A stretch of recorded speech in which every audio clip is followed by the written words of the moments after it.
The fundamental theorem of calculus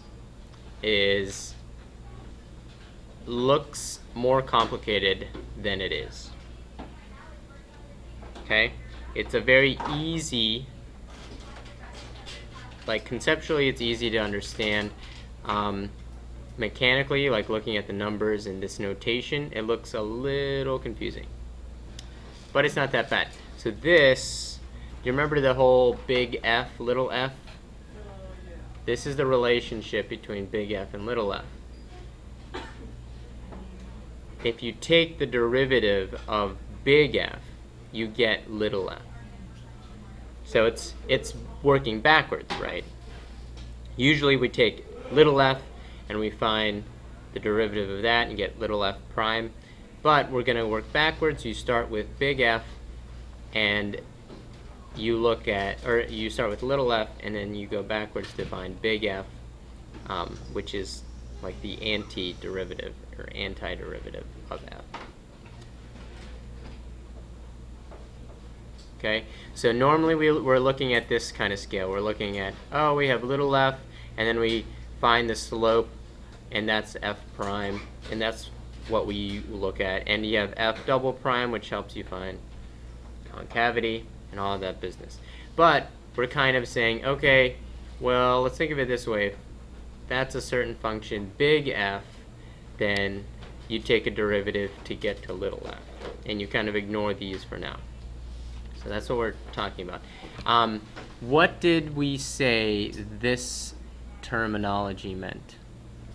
The sum of the area under a curved line. So from A to B, if this were F, this is F, what does this mean again? Area under the curve from A to B. So if this were A, this were B, then all this means is area from here to there. Okay? Any questions on that notation?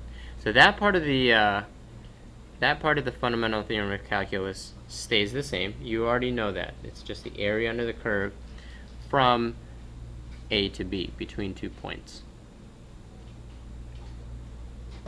Any questions? So what the fundamental theorem of calculus adds is that that number is equal to f of b minus f of a. It's the difference between the f values of big F from B to A. Okay? And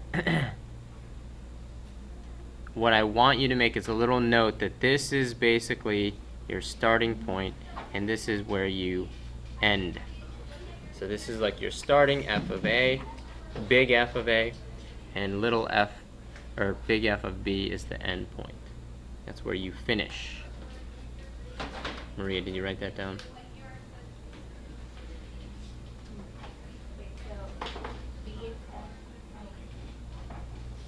Okay.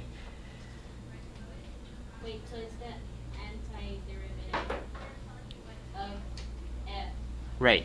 The other way you could think of it is this way. So instead of, if you don't like big F and little f, just look at it as f prime and little f. Does that make sense now? I mean, you see how big F is like little f if you take the derivative of little f. Yes? I'm so confused on the big F and little f. Like, big F is where you start, like your equation, and then little f is like the derivative of that equation? Exactly. So that's what this one says. Big F is the antiderivative of f of x. Or you could say that f is the derivative of big F. That's another, I like to think of it that way.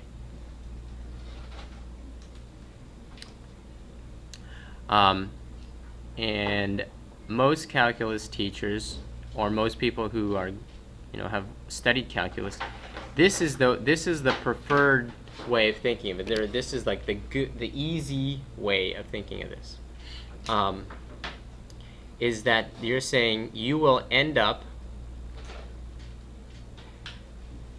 where you end up is going to be decided by where you started plus a total change or accumulated change, because this is the area under the curve. This is the starting point. So you take that, you add any change or area under the curve, and that's where you finish. How did I get from here to here? It's just rearranging this equation. What did I do to get from this equation to this equation? You put plus A. I took plus, I did minus f of a, but then I added it to this side, to the other side, with the integral. Okay? So, this notation, I wanted to just run right through it because there's a good chance it doesn't make sense to you right now, and I understand. This example should clear things up. Okay. So let's talk about this.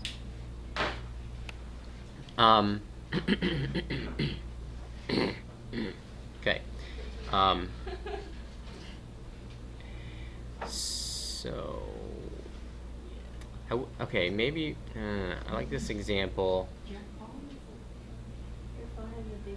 I know, it's because I'm important. Down. Whatever, it's probably like Priceline. You get a deal on travel. Stupid Priceline.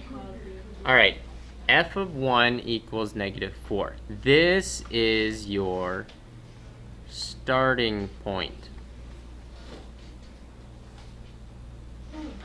Okay, so I'm starting with f of 1, and it's negative 4. So you start at negative 4, and then after some time, you're going to accumulate some area under the curve.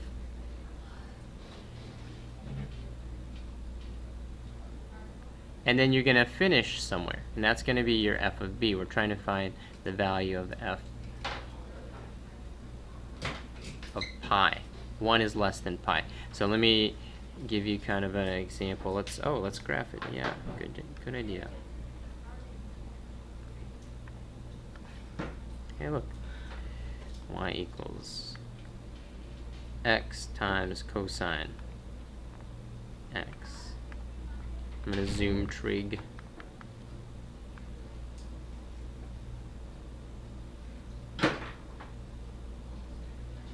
Okay. This window is from negative 6.15 to 6.15. What do you think that is in terms of pi? It's from negative 2 pi to 2 pi. Okay? Yes. Okay, so this is the graph I'm looking at. I actually don't care about the negative values.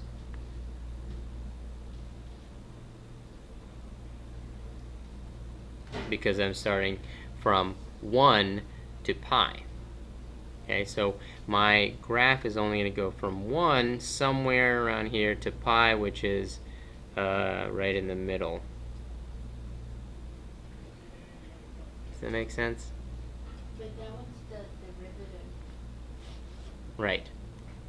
This is the derivative. So are we gonna have to convert it?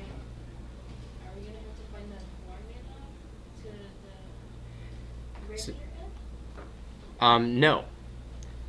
So we're not. Okay, so I want you to have this in mind. When you think f prime, what do you think? Okay, so it is the derivative of f. Alexandra, she's struggling. Did you guys have a thing due today?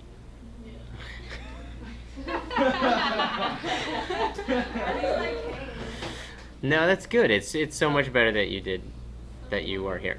Okay, so let's f prime is the derivative, but what does it give you? What does the derivative give you? The slope. Slope. You should be thinking slope, but you should also be thinking. You should also think of change, right? because f prime slope is just how, it's just the rate of change. So f prime tells you how f is changing.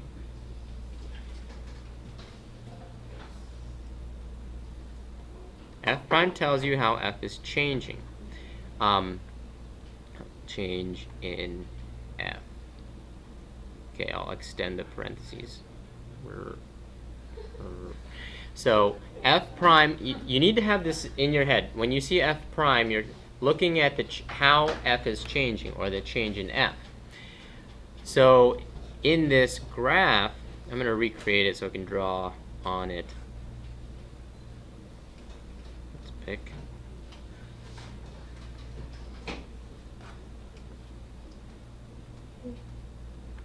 Okay. All right, 0. This is 2 pi. I think that's 2 pi. 0. Oh, I put 1. Why did I put 1? You said you didn't care about the negatives. That's the starting point. Well, I want to start at 0. My bad. So pi's right here. That's this, right? Right? Yes. So it's gonna look like, my hand gets so nervous when I have to draw. That wasn't me, that was Mariah. Okay. Yes, it was. Okay, so I've recreated that perfectly. Just kidding. And what I want to do, and remember, this is f prime. So what is this graph telling me? It's telling me The change in f. how f changes or doesn't change. And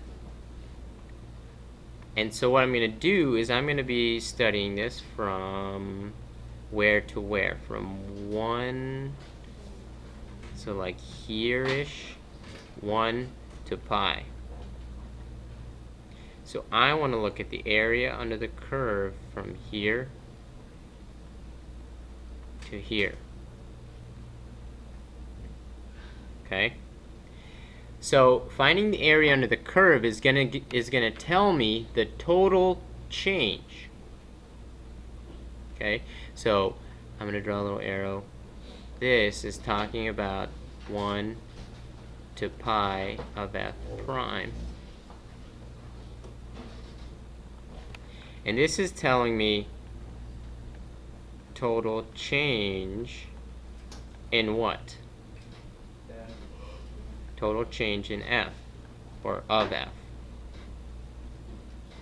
So this is, because remember, this is accumulating, this is adding a bunch of rectangles, right? So if f prime is just a bunch of change and then you're adding a bunch of change, this is telling you your total change that happens from where to where? 1 to pi. From 1 to pi. Okay, I'm trying to set this up for you. Mister, you know one of those graphs, you know, like sometimes you show them, I put a sine and cosine, you know, like where the Shades it? little loops and stuff. Oh yeah, one of those? Yeah. No, I mean, I might be able to find one on the internets. Yeah, All right. help. Yeah. Okay, so right now, are there any questions before I move on? Please answer them now so that you don't get further confused and it's harder to explain. So you're just trying to find the area between 1 and pi? Well, that's what this does. Okay?